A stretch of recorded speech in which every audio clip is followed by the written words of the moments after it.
What's going on, my good people? Mike Hidalgo here. Thank you for joining us on another FCP Euro DIY. Today we're going to be working on a 2006 Porsche Cayman S 987.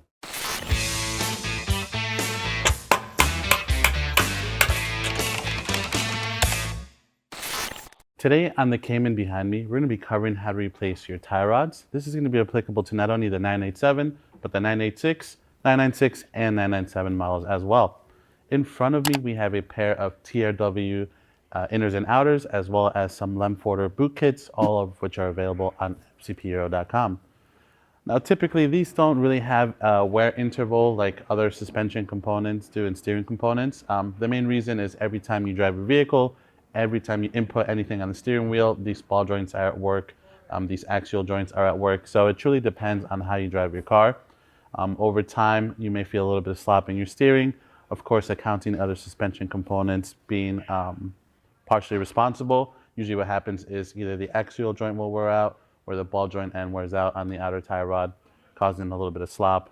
You may go get an alignment and the alignment shop tells you they can't align it until you replace these. So just a couple things to keep in mind. The boots are typically reusable. However, they do get a little bit crusty as they age and they can tend to tear. So we recommend you replace everything at once, and that way you can move on. And there's no real wear interval on these ball joints, as every time you put any sort of input on the steering wheel, everything's at work here. So whether you are driving the car to work or you're driving the car on the track, obviously the amount of wear you put on that is going to change depending on how you drive it. But otherwise, once you start feeling a little bit of slop in your wheel, it's an easy thing that you can check is simply by jacking up the vehicle and shimming the wheel left and right, which we'll show you on the Cayman behind me. And that'll tell you if there's a little bit of play in your tie rods. Also, if you go get an alignment and the shop says they can't align the vehicle, more than likely your tie rods are the culprit. So just keep in mind, if you are doing this DIY at home, you are going to need an alignment as soon as you're done. But with that, let's take a look at some of the tools we're going to need for this DIY. All right, my good people, for this job, you're going to need your basic ratchets and torque wrenches. A couple of these items here are duplicates, and what I mean by that is we have an 18 and 19 millimeter wrench. We also have an 18 and 19 millimeter socket for both a 3/8 drive and 1/2 inch drive ratchet. There's a couple ways to approach this DIY. For some, you may need to counter hold your locking nuts on the end of the ball joint if they're a little seized up, which is where these ratcheting wrenches will come into play with your counter hold tool. Otherwise, you can probably use a socket on the impact, which we're going to try first today to get that off. Those sockets are an 18 and a 19 millimeter.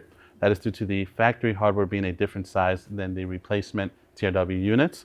We also have a 19 millimeter lug bolt for our wheels. We have a 24 millimeter socket. This is going to be specifically for CTA 4013, which is our ball joint popper tool. We have a 5 millimeter hex to counter hold the ends on the new TRW ball joints. We have some Oetiker pliers, some regular pliers, a small flathead screwdriver.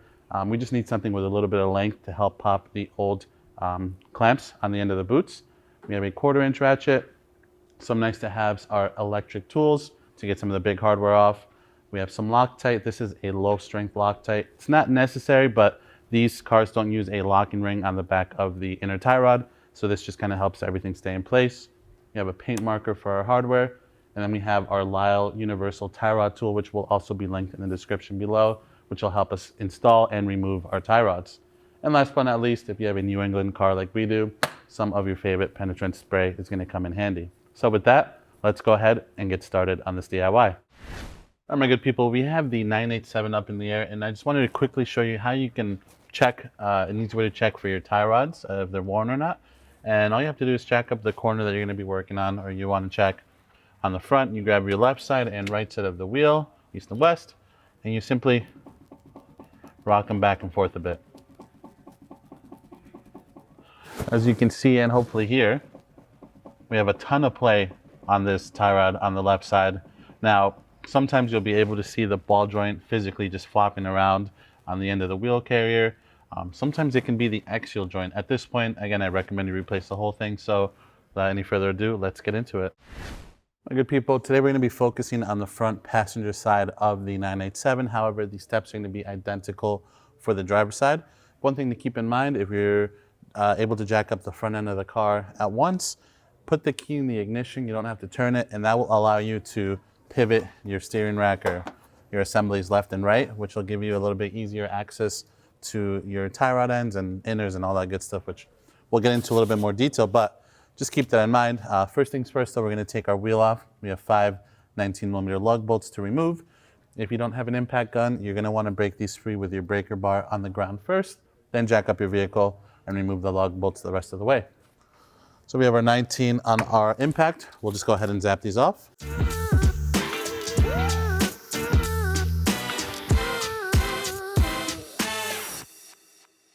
Okay, now we have our wheel off. Let's get a little bit more cozy. We'll rotate this assembly so we have a better view of our tie rod end, and we'll continue on from here.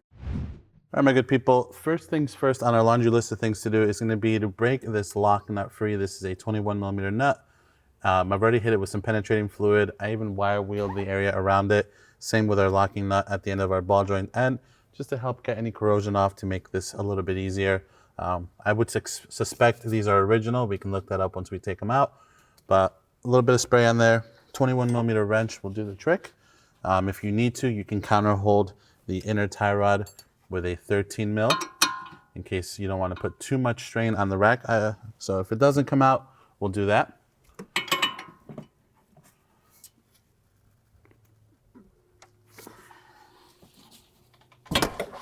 There we go.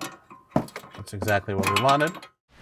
So now we've broken the lock nut free. Before we get too ahead of ourselves, this is a good point in time to kind of set yourself a base for how you want to install your new tie rods. And by that, I mean you can measure the distance of how far the outer tie rod is compared to the inner. So you can take a tape measure, you can take a caliper. In some cases, you have enough threads that you can count threads and just kind of match up to whatever you want to set your new ones to. So in our case, I'll take a small caliper. I'm just going to measure the distance between the lock nut and a flat spot here on the inner tie rod where the 13mm wrench would go for adjusting this. So I'll set myself a point that I'll reference on the new ones. Something like that. That's going to give me 25mm, so I'll set my new ones to something around 25mm. So for the lock nut on the end of the tie rod, it uses an 18mm on the factory hardware. The TRWs use a 19, hence we have both sockets and wrenches. One thing you can do is you can try zapping them out with an impact if you have one, which is what we're going to do first. Should that fail, you can transition to something like a wrench and a T30 to counter hold, and then you can break it free that way. That way the inside of the ball joint isn't spinning on you. So we're going to take the bit of corrosion here in good faith with a 19mm impact socket and try to zap that off first. So with that, we'll put our 18 on there, and then we'll give it a good zap and see what we get. Wonderful. That's exactly what we wanted. So with that, I'm going to go ahead and just turn this back a little bit so that the ball joint end isn't too binded up inside the carrier here. We're going to thread our locking nut back on just a tad. And now we're going to take our ball joint tool and use that to separate the ball joint end here from our wheel carrier. The reason we're leaving the nut on here is when you break this, it's kind of fierce. So you don't want the whole tire to kind of swing out and hit you. So that way the locking nut there just kind of acts as a buffer to keep that from happening. You want to make sure your tool is situated all the way in. And again, when you're using a tool like this, you are risking damaging the boot. In this case, we're replacing everything, so we're not too worried about that. But keep that in mind, should you just be removing this for a different project, you want to be mindful of where you place your tool and how you use it. So with that, we're going to switch over to our 24mm socket that we're going to use with the CTA ball joint remover tool. Traditionally, you want to use a ratchet with these. We use this tool in-house all the time. I always use it with an impact. So if it's your tool, zap away. If it's not, maybe you want to take a little bit easy and use a ratchet. There we go. That's the loud, violent pop we want to hear. And now we can just go ahead and back the nut off. And now our tie rod end is free. So not only is it out, but we can feel how worn out this ball joint is. And you can see how worn out the axial joint on the inside is. This usually should be nice and stiff. This one's nice and tired out. All right, my good people. Now our next step is going to be to separate the inner from the outer. For this, we're going to want to counter hold our inner with a 13mm wrench. I'm basically going to let it bottom itself out somewhere on the vehicle, right on the control arm like that. And then we're going to use a 21mm wrench on the flat spots here by where the locking nut sits on the outer tie rod. And we're going to use that to break our outer and inner free. A little bit of penetrating fluid certainly helped in this case. And these are original, 2006. They've made it 90,000 miles, so not terrible. Here's our old outer tie rod. So we'll go ahead and dispose of this. We'll recycle it properly. Now we can work on removing our lock nut. This is going to allow us to get the boot off after the fact.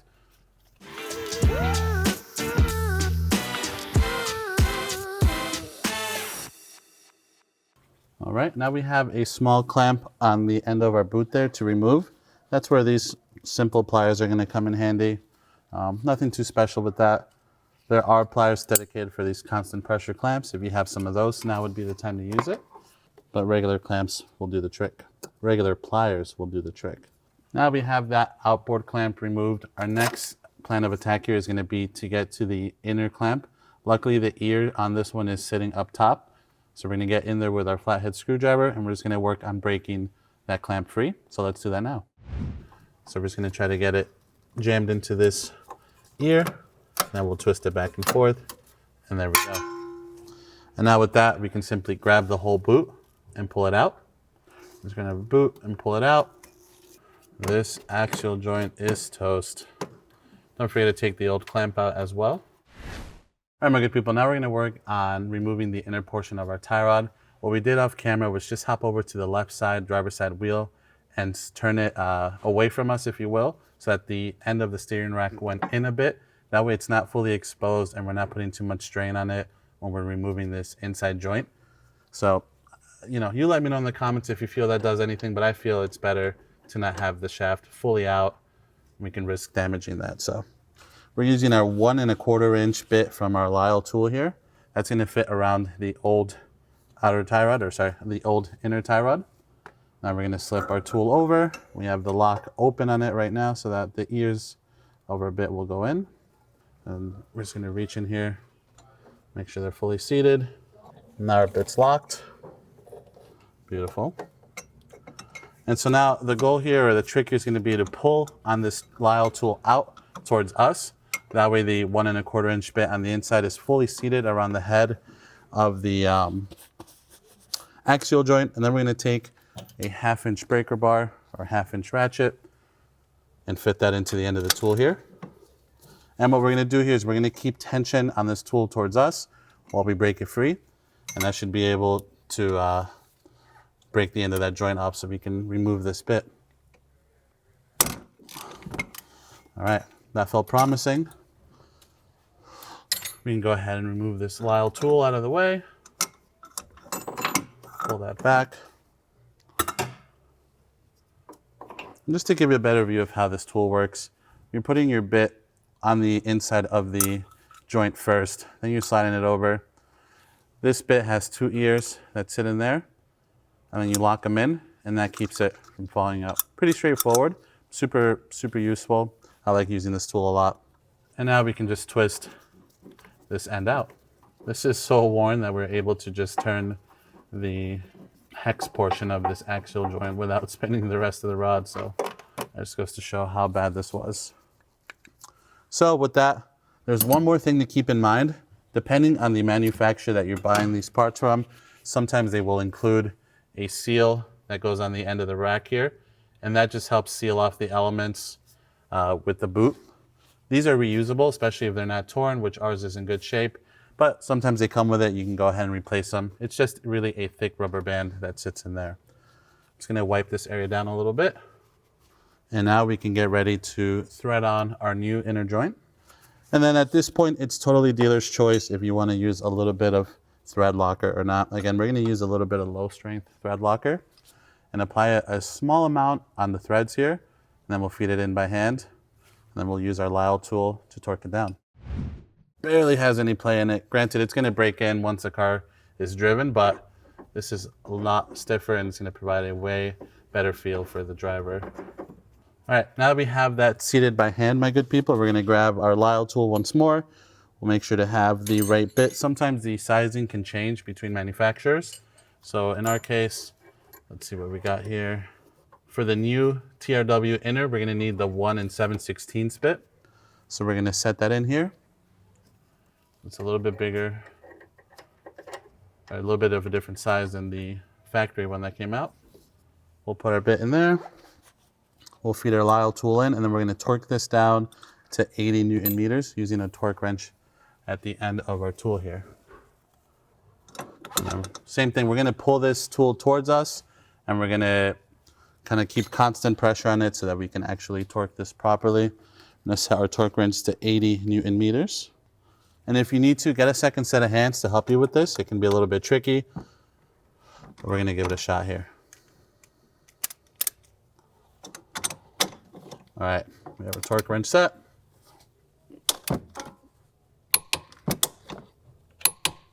There we go. It's not a whole lot. It doesn't need to be a whole lot. And as you can see, the other one came off fairly easy, so that means it was original, wasn't over torqued, and all is well with the world. We'll take our bit out. And now we're gonna go ahead and feed our new boot in, or if you're reusing your boot, now is the time to feed it in with a new clamp. I suggest that you put the clamp on the boot first, so it looks something like this. That way when it goes in there, you don't have to mess with it and try to get it on after the fact. It'll be kind of tough to get it over this. Also, make the clamp snug to the boot as best as you can. Obviously, you don't want to tighten the boot before it goes on, but this one, we just adjusted the clamp a bit. It's nice and snug, so that when we pinch it shut, it'll seal everything up nicely. So we're just going to simply feed it in. One thing to keep in mind, if you want, you can turn your opposite wheel all the way so that the end of this inner tie rod is as close to the rack as possible, meaning that this accordion portion of the boot won't have to be like this when you're putting it on, and it'll be nice and compressed, and it might even make it easier to go on. So we'll fit it on like this, and if we need to, we'll turn the wheel a bit more on the other side just to give us a little bit more room. So I pretty much bottomed out the boot. I'm gonna go ahead and do exactly like I said. So just keep an eye on that, and you'll see that the inside of this inner tie rod is gonna go in towards our boot a little bit. That's totally fine.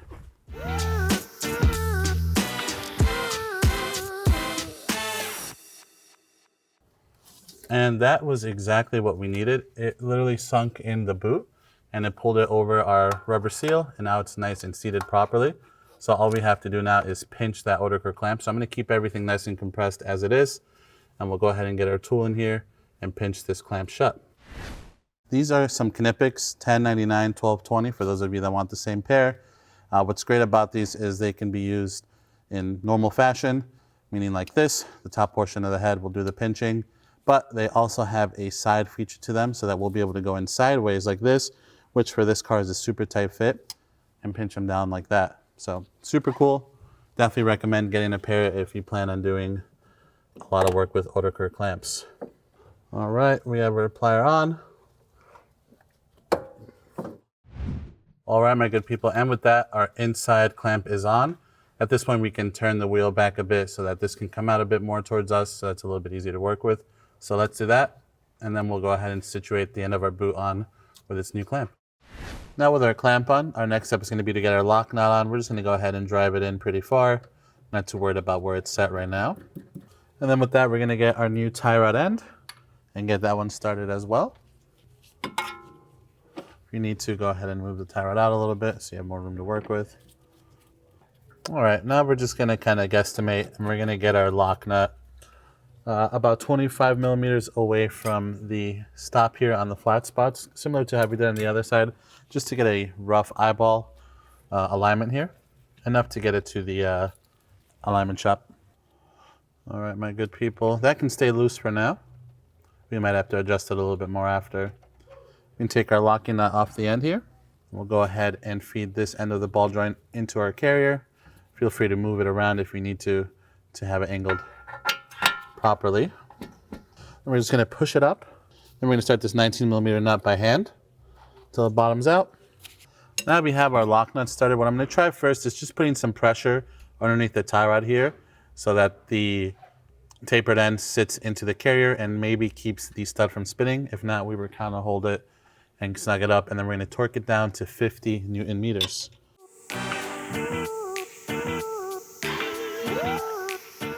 All right, so right now it's just spinning, so we're gonna grab our 5 millimeter hex and our 19 millimeter ratcheting wrench. You can use a normal wrench as well, but the ratcheting will make it a little bit quicker. We're just gonna go ahead and snug the nut up, and then we'll finally give it a final torque down to 50 Newton meters.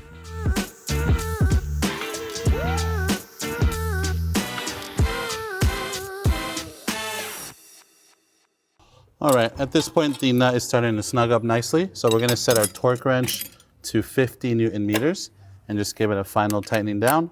And then we'll mark it with the paint pen just so that we know it's all taken care of and it's nice and snug down properly.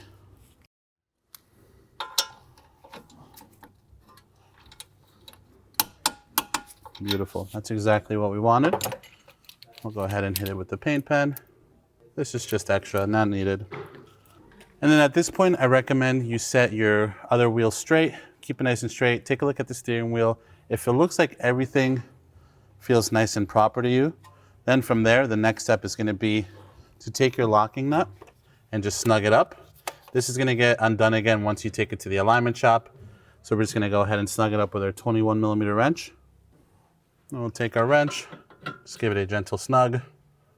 Now we have that situated, my good people. All that we have left to do is go ahead and get our wheel back on. So let's do that now. All right, my good people, we're gonna put our wheel back on, line up our lug bolts lug holes as best as possible. And then always start your lug bolts by hand. The last thing you wanna do is cross thread these after doing a big DIY and not being able to go out and test drive your car. All right, and now with that, we're just gonna go ahead and snug up all 5 lug bolts evenly. All right, and with that, let's drop her down and give them a final torque. Now with the car back on the ground, we're gonna torque all 5 lug bolts in a crisscross pattern down to 130 Newton meters. Again, that's 130 Newton meters. And with that, my good people, that is going to conclude this DIY for today. Overall, a really straightforward job on the 987, again, applicable to your 996, 997, and 986 models as well. If you like this video, please be sure to give it a thumbs up. If you have any questions or comments on what we did today, or there's a specific video you want to see us do on this chassis, leave that down there as well. And if you like this DIY and you want to see more like them, please consider subscribing. We make new ones all the time. As always, thank you for watching. I'll catch you in the next one.